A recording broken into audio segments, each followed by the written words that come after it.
জানাচ্ছি wish you very happy new year. সবার নতুন বছর খুব ভালো কাটুক, সবাই সুস্থ থেকো, ভালো থেকো এই কামনা করি। তো এই কার্ডগুলো চেনা চেনা লাগছে, যদিও এই কার্ডগুলো এখন কেউই হয়তো চিনবেও না, বাট আমরা যখন স্কুল লাইফে ছিলাম, ছোট ছিলাম, তখন এগুলো আমাদের কাছে খুবই স্পেশাল ছিল। তো অনেককে এই সময় কার্ডগুলো দেওয়া হতো, সবাইকে দিতাম না, বাট যারা যারা স্পেশাল ফ্রেন্ড ছিল, বেস্ট ফ্রেন্ড বলতে গেলে, তো তাদেরকে দেওয়া হতো। ওই সময়টা আমাদের কাছে খুবই স্পেশাল ছিল যখন ছোট ছিলাম। এই কার্ডগুলো মধ্যে হয়তো অনেক ছোট, এই কার্ডগুলো ছোট হতে পারে, বাট আমাদের কাছে খুবই স্পেশাল। যারা এখন আজকালকার ছেলেমেয়েরা যারা বেশি আপডেট হয়ে গেছে, তারা হয়তো এগুলোর ভ্যালু জানো না, কদর করতেও জানবে না। তো এগুলো আমাদের কাছে খুবই মেমোরেবল ছিল।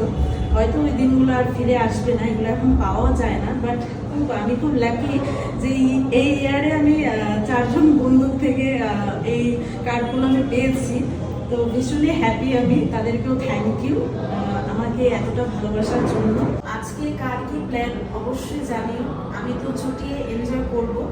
আর এবছর ফার্স্ট লাইফে আমার রাত 12টার পর আমি কোনোদিনও বাড়ির বাইরে থাকিনি, তো এবছর একটু থাকছি। অ্যাকচুয়ালি এবছরটা একটু আমি অন্যভাবে নিজের মতো করে সেলিব্রেট করতে চাচ্ছি, কারণ 2025-এ এত বাজে এক্সপিরিয়েন্স হয়েছে আমার, অনেক মানুষদের থেকে, অনেক কিছু থেকে আমার ভীষণই খারাপ এক্সপিরিয়েন্স হয়েছে। আমি ভগবানের কাছে প্রে করবো যেন 2025-এর মতো আমার কোনো ইয়ারই যেন না আসে। যাদেরকে এই কার্ডগুলো দিয়ে মানে স্কুল জীবনটা স্টার্ট করেছিলাম, হয়তো অনেকের লাইফে এখন তারা নেই, কোথাও না কোথাও হারিয়ে গেছে, তারা অনেক বড় হয়ে গেছে, এখন ভুলেও গেছে হয়তো।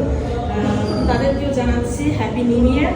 সবার খুব খুব ভালো কাটুক এই বছরটা, আর সবার ভালোবাসাটাও খুব দরকার আমার, কারণ এই বছরটা সবাই একটু আশীর্বাদ করবেন, ভালোবাসা দেবেন, যেন এই বছরটা আমারও খুব ভালো কাটে।